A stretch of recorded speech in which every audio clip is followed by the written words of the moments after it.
Thank you, Rusty. That was wonderful. I love the harmonies that you put in there. Appreciate that. Huh? That was your request, right? It was. Thank you. That last song was my request. I don't think I've met you before. I'm Jeremy. What? Jeremy. Jeremy, thank you. Thank you, Jeremy. Welcome, everybody. Oh, let me get something here. My name is Mike Johnson. I'm a member here at Oasis. I've been here about 10 years or so. I'm also part of the leadership team, and I'm here to preach good news, so I always bring my news bag. And in my news bag, I usually have things to hand out. I'm going to need a couple young volunteers here. If I can get 2 young men or ladies to come up. Who can do? Come on up. Come on up. There's one. I need one more. One more. Okay. You make sure that everyone in the house gets one of those.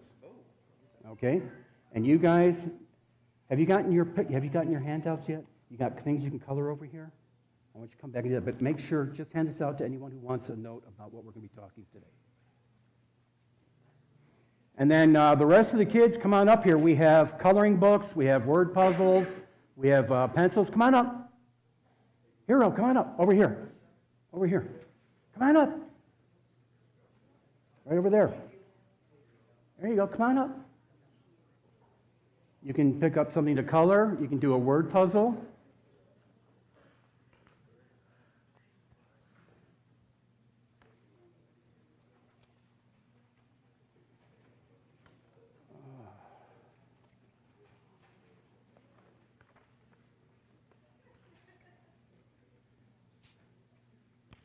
At the end of the last year, Pastor Andrew put out a request for dates when he's going to be away for during the year. Did you get everybody? He puts out requests to members of the church who can fill in for when he's not here. Did you get it all? Okay. You need any more? You're good. Okay. Go get your coloring stuff.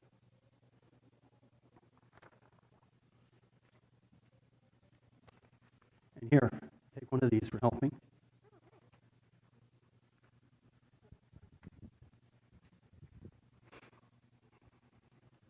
And here, take one of these too. That's for helping.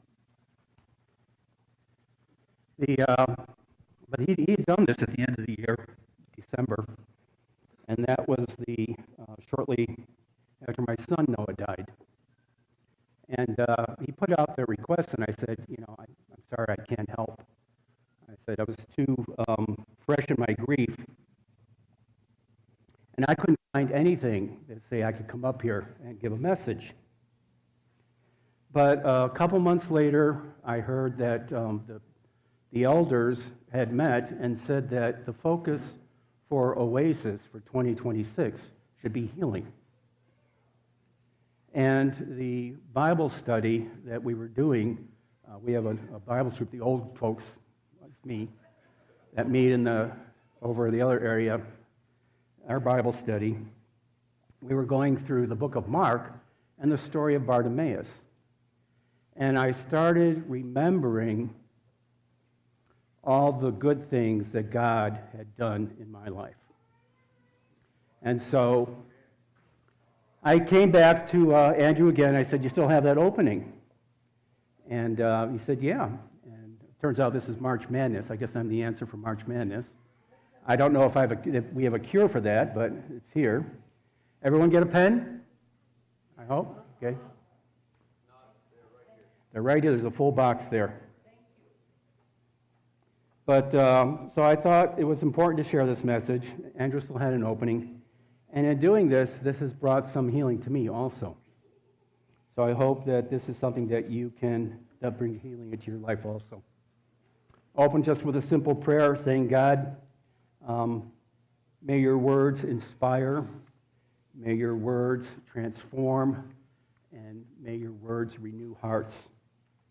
So many of the songs that the worship team did today, it's part of this message, and I really appreciate their preparation. I think they bring us closer to the throne of God. Today we're going to look at the book of Mark and the story of the healing of Bartimaeus. And I hope to give away or come away with about three different things. In this story of Mark, that there are some teachable moments for all of us. That in this story of Mark, that we get an understanding of the intricate or the connection between faith and healing. And the third thing is how we can access that healing. How can we access the healing that Jesus offered to Bartimaeus? And I hope we'll touch about that today.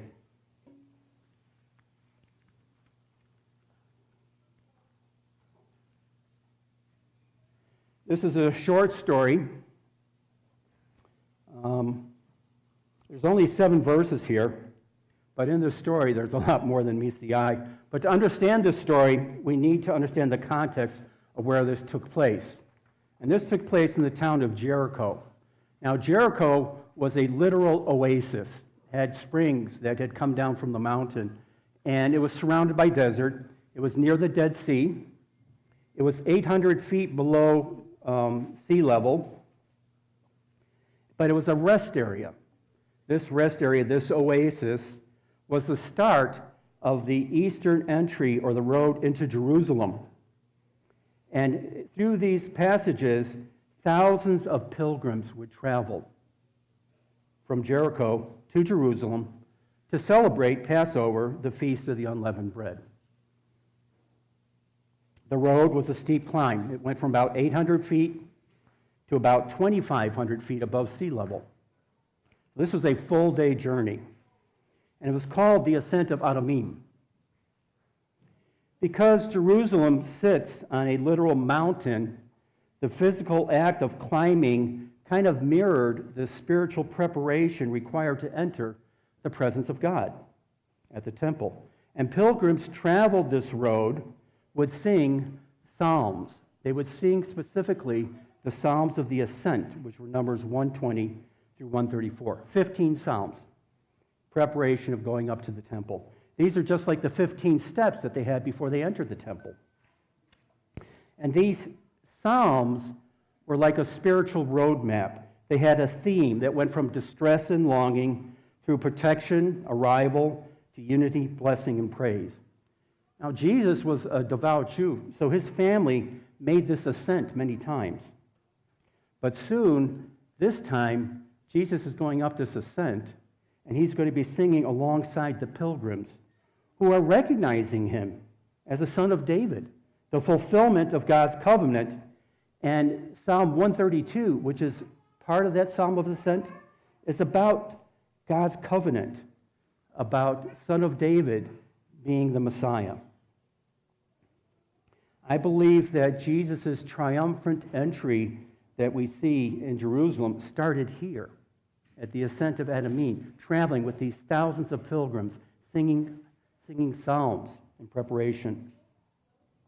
Now, at the base of this mountain, as you can see at the base, there's the town of Jericho, divided into 2 parts, municipal Jericho and residential Jericho. And it was probably between that area that Bartimaeus occurred, the healing of Bartimaeus. Now, in context, how did Jesus get to Jericho?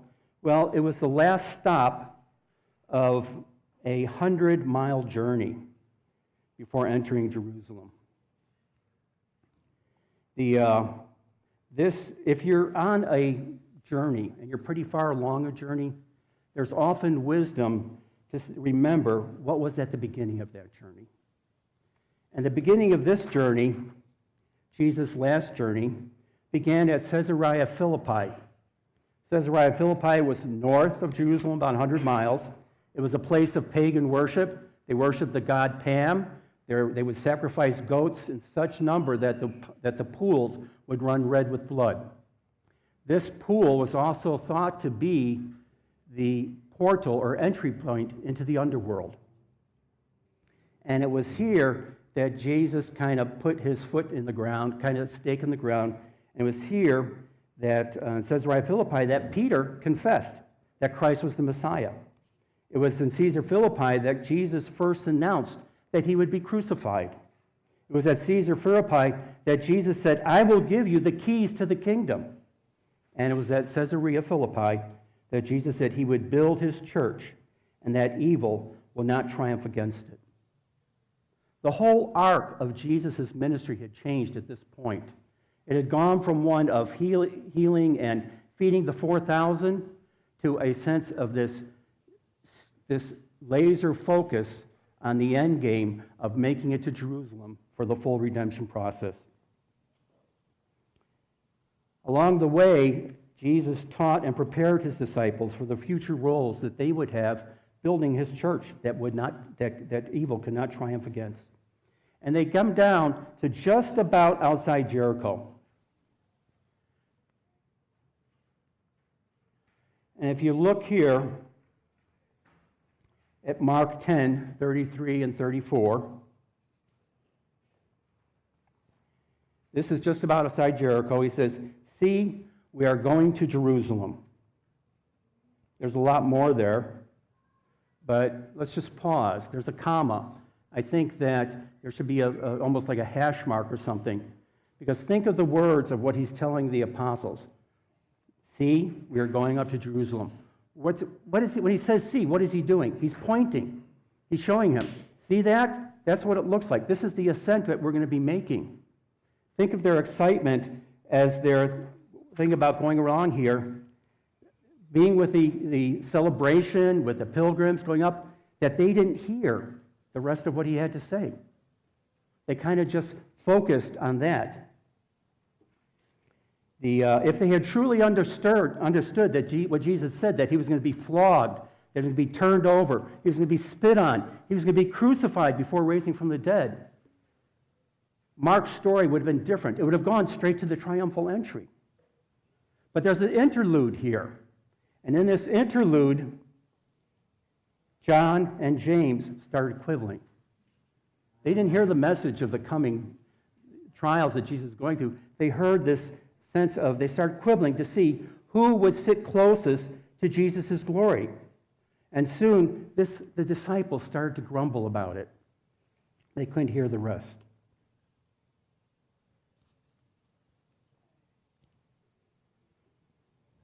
So Jesus stopped, and he pulled the 12 of them together again and taught them, first by words. He said that in order to be the greatest, you had to be the what? The least, right? He really was teaching them what it's like to be a servant leader. And then secondly, he taught them by example and the healing of Bartimaeus. Jesus had done this before. It was at Bethsaida, north, just a little bit before Caesarea Philippi. Jesus healed another blind man. But this time, Jesus laid hands on that man, and then he asked him, what do you see? He didn't ask, can you see? He asked, what do you see? And the blind man there said, well, I can see people, but I don't see them clearly. They're like walking trees. Jesus touched him again, and suddenly he could see everything clearly. But at that time in his ministry, Jesus said, keep this hidden. Don't tell anyone about this. This was for the apostles' instruction. See the analogy? They were going through the same process. They had been with Jesus through all these miracles, but they still weren't getting it. Their vision was cloudy, but they stayed a little bit longer, and it became clear. After this healing, Peter got it. It's kind of like this thing. Oh, I get it. He says, you're the Messiah. And Jesus, yeah, that's it, you know. And he says, okay, yeah, but you know what? At this time in the ministry, we're not going to share that. This was the apostles' instruction. The healing at Bethsaida, the disciples became enlightened. Then here again in Jericho, Jesus wanted to clear the disciples' blindness. Let's look at today's scripture. It's in your handout. You can look at your Bibles and say, let's look at Mark 10, 46 through 52.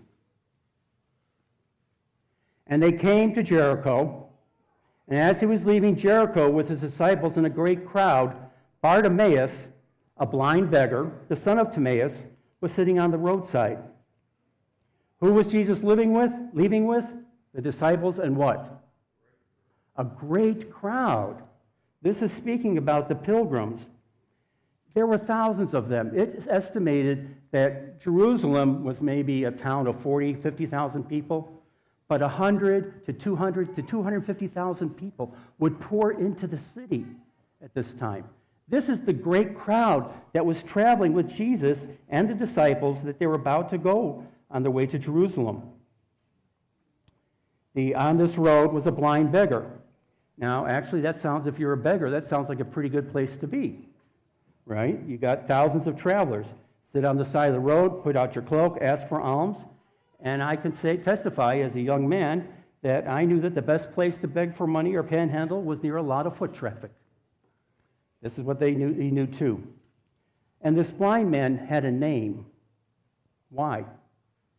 How many times have you seen the name of people that Jesus has healed? Not very often. Lazarus, but it was a friend of his. Mary Magdalene, but that was someone he knew intimately. So why the name of Bartimaeus? I think that the name Bartimaeus itself is the reason, because that word Bartimaeus has meaning. Bar means son of, like Jonah Bar Simon, or it means son of, and Timaeus means honor. So the name Bartimaeus means what? Son of honor. Bartimaeus, a blind beggar who has nothing but his beggar's cloak, one who lives in the margins, one who is seen as the least in the world around him, was seen as the son of honor by the Son of Man. What a lesson for the apostles. Perhaps to prompt the sons of thunder, right? For them to say, get away from your self-appointed grandeur and find a true place of honor, a place where they could act in humility, doing good for others, doing good for what is right, and doing good for the kingdom. Going back to the verse, and then we heard that it was Jesus of Nazareth. He began to cry out and say, Jesus, Son of David, have mercy on me. And many rebuked him, telling him to be silent. But he cried out the more, Son of David, have mercy on me. Now, we've seen this before, this kind of persistence. We've seen it in the leper. We've seen it in the Jairus' son. We saw it with the bleeding women, that people who were really looking for healing have to be persistent and not listen to the outside world has to say. To say, you don't need this, don't bother him, you're not worthy. There's so many things that our voices on the outside will try to convince us and convict us not to seek the healing power of Jesus. And who is he crying out to? The Son of David, the Messiah, but not the Messiah that most of the Jews were looking for. Most of the Jewish nation was looking for a Messiah that would overthrow Rome, that would free them from the yoke of tyranny, that would take a new kingship and rule over that country. But that's not the Son of David that Bartimaeus saw. Bartimaeus saw the God and the promises of Ezekiel. Ezekiel was a prophet to the Israel nation when they were exiled in Babylon. And while they're in Babylon, in Ezekiel 34:16, God says, I will seek the lost. I will bring back the strayed. I will bind up the injured, and I will strengthen the weak. This was God's promise to the nation of Israel, that he would heal the trauma of them being held captive in Babylon. Just a few verses later in Ezekiel, he says in 34:22, I will set up over them one shepherd, my servant of David, and he shall feed them. He shall feed them and be their shepherd. This is his promise, that the Son of David was going to be the Messiah, not just to rule, but to heal, to shepherd. He didn't want to be a greater nation. He wanted a nation that would prosper, where people could be whole again. And for Bartimaeus, this is what he was calling out for. He was calling out to the healing, nurturing, and restorative Messiah. And at that time, that was hard, because it was often thought that an affliction was was a result of God's judgment on someone. So Bartimaeus was calling out, saying that if he could heal nations, Jesus, Son of God, have mercy on me. If you can heal nations, you can heal me. Back to the verse. And Jesus stopped and said, call him. And they called the blind man, saying, take heart, get up, he is calling you. And throwing off his cloak, he sprang up and came to Jesus. What did Bartimaeus give up in his search of healing? What did he give up? His cloak. This was everything he had. This was his livelihood. This is where he slept at night. This is how he collected his alms. It gave him comfort. It gave him his identity. That cloak clearly identified him as a beggar. He gave up all of this, even his identity, in order to find Jesus. What are we willing to give up or let go of in order to find the healing of Jesus? What are our false idols? What are our things that we rely on? What are those things that we hold on tightly, thinking that this is going to save us, until we get to the point where he says, this is not going to save us, but maybe Jesus can. I need to let go of this. And Jesus said to him, what do you want me to do for you? And the blind man said, Rabbi, let me recover my sight. And Jesus said to him, go your way. Your faith has made you well. What does this mean, that your faith has made you well? One definition of faith that I kind of got drawn to in this is that a definition of faith is belief in action. It's not just belief, it's acting on it. And interestingly, Ellen White is one of the first English writers, the first writers of the English language to pen this. And if you want, I'll show you later about it later, how she expressed it. But also, Bill W., one of the founders of AA, says the same thing about faith. He says that it works if you work it. Bartimaeus' faith in action was so convinced and so convicted in the healing power of Jesus. When did he throw away his cloak? Did he throw it away after he got healed? No. As soon as Jesus said, come to me, he was so imbued with the faith and the belief that he could leave it all behind, and he did. He had faith in action. And what does Jesus mean when he says, made you well? Now, if you have a Bible verse, this is interesting because this has been translated multiple ways, depending on what your verse is. You may have a verse that says, your faith has made you whole, or your faith has healed you, or your faith has made you well. Your faith has saved you, or your eyes are healed, and because you believed. There are multiple ways of presenting this word healing. And in the New Testament, you can't hardly read this, but the idea is that there are 3 different words for healing in the New Testament. The Greek words iomai, and Ray can correct me if anything I misspell this, I mispronounce this. The iomai is the healing, which is the instantaneous, miraculous healing that God brings. That's not the healing that he offered Bartimaeus, though it's referenced about 32 times in the Bible. Therapeuteo, which we heard the word therapeutic, and often when we pray for healing here, it's often for the therapies that people are receiving when they're ill or when they're struggling with something. We pray for this therapeutic healing power of God, and that's used about 48 times. But the word here, sozo, what's used in this, actually means salvation. It's a restoration of body, spirit, and soul. And that's the healing that he offered Bartimaeus. And I think it's the healing that he offers us. What happens next? He immediately he recovered his sight and what? Followed him on his way. Where was he going? Up the ascent on a meme. It was this redemptive journey. He went and followed Jesus because not only could Jesus heal once, but he could heal it again if needed.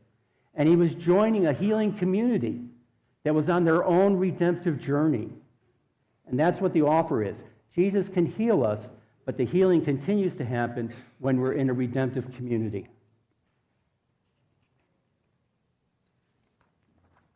As John Newton says in his song Amazing Grace, he was once blind, but now he saw, or he sees. It doesn't rhyme. So what is this blindness that Jesus still heals? Where does it come from? How are we stricken with it? It's usually from memories and emotions of our life experience. As I said earlier, if you really want to understand a journey, look at its beginnings. Dr. Paul Conti has a book, it's called Trauma, the Invisible Epidemic, and explains how overwhelming emotions from trauma, and they can be large traumas or they can be a series of mini traumas, that they can actually create cognitive blinders. They can prompt selective memory recall. They can create a victimized state of mind. They can cause hypervigilance. They can prompt negative self-talk, and it can manifest an excessive anxiety that's rooted in fear and shame. To quote Dr. Conti, without ever knowing it, trauma hijacks our limbic system, twists our memories, and it actually changes the chemistry of our brain.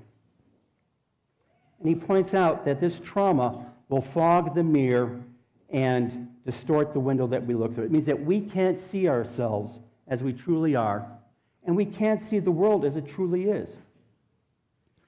As Tim was saying earlier, that as Dr. Conti, he's convinced that the trauma can only be healed in a supportive community, one that has compassion, one that has kindness. And I think that those are the kind of communities that can share God's grace. Steve Ramirez is a Harvard neuroscientist. In his book, How to Change a Memory, he describes how he and a co-worker were some of the first scientists to use a burst of light energy in the brain, and they were able to erase memories in lab animals that removed fear and anxiety that accompanied it. Things that they were afraid of, they'd get this burst of light, and they were no longer afraid of it because the memory that created it was taken away. In the lab, he can erase a rodent's fearful memories, but he couldn't erase his own. He had difficulty with generational memories of his family immigrating to the U.S. to escape the political violence in El Salvador. He couldn't escape the pain and loss of a dear friend or a colleague that had died unexpectedly at an early age. He couldn't escape and was plagued with anxiety and sleeplessness that came from running and finishing the Boston Marathon in 2013. At the end of the Boston Marathon in 2013, what happened? There was an explosion. He was minutes from that. In that explosion, 3 people died, 300 injuries, including 17 amputations for limbs that were lost, some multiple limbs. As much as he tried, he didn't have a magic burst of life. He couldn't erase those memories, so he medicated the pain with alcohol. And he soon became an out-of-control alcoholic. The memories were woven into his story, and his narrative identity was in a destructive and debilitating way. He attributes AA and recovery programs to save him, being in a caring and supportive environment, being a place where he could safely make a fearless inventory, share it with another, and this began to reshape his narrative identity or his personal story and what it meant to him. This was the beginning of his redemptive process. Our narrative, our story, is threaded together by events in our life that we experience. It's a story that tells us about who we really are and what our place is in the world. Steve Ramirez learned that by going through a redemptive process creates a new life story. From those memories that were painful, you can suddenly find and produce positive change and coping skills and the ability to better face adversity that comes with real-life struggles. Now, these results have been measured by social scientists. Those who complete Redemptive sequences are shown to have stronger resilience, increased confidence, increased empathy, a sense of belonging and closeness to others, a clearer purpose in life, and greater spiritual and psychological well-being. Those of us who've gone through this process have seen it the same in other people's testimonies. I'm going to show a clip here from the Chosen series. It's a story of blindness to redemption for Mary Magdalene and the disciple Matthew, both who experienced significant traumas. Mary had been possessed by 7 demons. Matthew was rejected by his family, scorned, vilified, and isolated from his community. So this little clip is about blindness to redemption. Our lives have often been painful, yes. So we think life is full of scarcity and not abundance. But then there are those times when, out of nowhere, somehow the world expresses its longing to be whole. And suddenly God steps in. And we are pulled out of our blindness. We're invited into redemption. I know I was. Invited, pulled out of what? Our blindness? And invited into our redemption story. It worked for her, and it worked for me too. God reaches in, changes our stories. I know He changed mine. I have a little testimony to share. I said earlier that there was wisdom in looking back at the beginning of a journey. Mine started around the age of 5. I had traumatic losses of close family members and abuse that left me in a dissociative state, pretty much an amnestic state. I don't remember much between the ages of 5 and 7. When I came out of this, I had learning difficulties. I couldn't focus on anything. I had difficulty completing even simple tasks, and I was very accident prone. Was not aware of the world around me and the dangers that it held. Later in my early teens, when my family fractured in divorce, I had another accident, but this one created a traumatic brain injury that left me unconscious for days and bedridden for weeks. It took me years to recover from that. I never finished high school. These events negatively shaped my personal narrative. I felt purposeless. I felt adrift in life. There was no direction in it. I took excessive risks. I took very poor care of myself, or didn't take care of myself at all. I had a continued inability to focus. I was plagued by procrastination, negative self-talk. It seemed like I would ruminate over every conversation or every life decision that I made. I used drugs, alcohol, and pleasure to ease my pain and anxieties. On the surface, I could act fine, but inside I was bitter, angry, depressed, and at times suicidal. In my 40s, took me that long, I entered recovery. And I believe that the spiritual disciplines of the 12-step process saved my life. Jesus healed my pain, and my redemptive community helped me to put my life back together. And my personal narrative began to change. I once was blind, but suddenly I was beginning to see. I had reconciled with my father, who I hadn't spoken to in 20 years. I walked alongside him in his final years as he battled and finally succumbed to cancer. And though I was not able to finish school, I became an avid reader as an escape, and I learned how to teach myself almost anything. They call it being autodidactic. My ADHD was finally diagnosed and treated. I was able to complete my bachelor's degree that I've been struggling to finish for 15 years. I learned to use this flighty idea patterns that I tend to have in my mind, and I learned to use that as a creative process for solving complex problems. And my history of traumatic brain injury gave me a purpose, particularly in the last part of my career, as I began to work with patients to manage their traumas that came from the devastating effects of brain cancers. And I went back again and again for that same redemptive process, because this is not a one-time fix. It's not a one-time cure. God can take any trauma, and as He would heal one, and there would be another one that would come back up. Praise team, you're going to be coming up soon now. If you want, I can finish. You can do that while I'm finishing up. There are still traumas that I'm dealing with. A pituitary tumor with visual loss 8 years ago. Borderline kidney failure.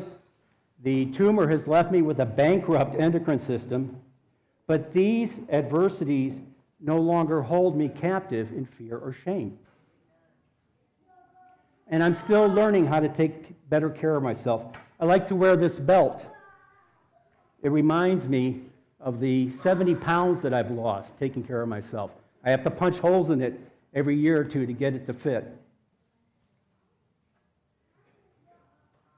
And it all started with the same cry that Bartimaeus made. Son of David, please have mercy on me. Only in 12 steps, we call that the first 3 steps. It says, God, I am powerless. I can't manage this. God, I think that you can, and I will choose to let you. As we say in the program, it works if you work it. That's why I was excited to be able to walk into this topic of Jesus healing, because I think it is the most powerful form of transformation that Christian life has, to be made whole again. So please keep your pens as a reminder that if you need to, you can always cry out, Son of David, have mercy on me. And just as Jericho was an oasis that prepared pilgrims for the redemptive journey, I would pray that Oasis can continue to be the kind and compassionate community that we can hear each other's stories without judgment, but with empathy and safety, and that we can prepare people for their redemptive journey and bring healing to people's lives. I think that's where Oasis has a role for this. I'm going to turn this over to the praise team, and then I'm going to close in prayer.